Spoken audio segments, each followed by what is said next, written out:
पर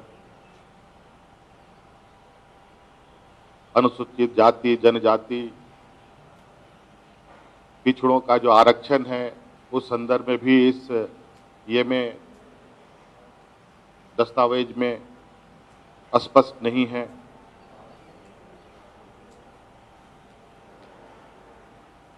और साथ में शिक्षा का बिल्कुल पैरेलली साथ साथ चलने वाला एक विषय है वो रोजगार। उस रोजगार का भी कोई जिक्र मौजूदा दस्तावेज में नहीं है। अगर किसी शिक्षा से रोजगार का मार्ग प्रशस्त नहीं होता हो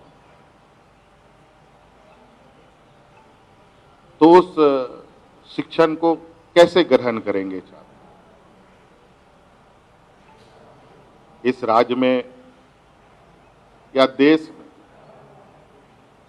गरीब गुरबा किसान मजदूर आदिवासी दलित पढ़ाई से अधिक अपनी पेट की चिंता भी इनको होती है।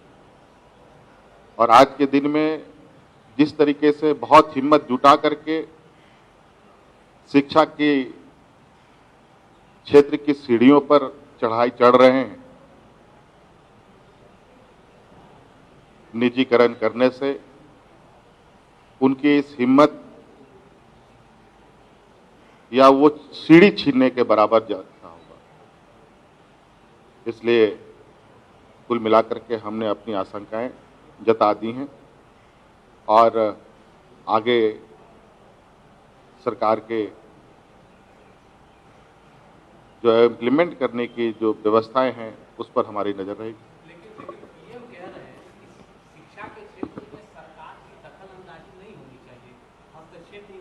आज भी उन्होंने अपने संबोधन में कहा कि इस संघीय ढांचे में फिर राज्य सरकार की भूमिका क्या होगी? देखिए, इस विषय का सबसे बड़ा स्टेक होल्डर राज्य सरकार होती है। ये सारा चीजों को धरातल पे उतारना राज्य सरकारों की जिम्मेवारी होगी। और अगर इस विषय पर सही चर्चा नहीं हुआ या सही तरीके से बातें नहीं रखी गई, राज्य सरकारों का और जो संघीय व्यवस्था का जो पिलर है उसको नजरअंदाज किया गया, तो निश्चित रूप से चीजें जिस तरीके से प्रयोग के समय तो सही परिणाम दिखता है, लेकिन उसको रिप्लिकेट करते हैं तो पूरी तरीके से धराशायी हो जाता है।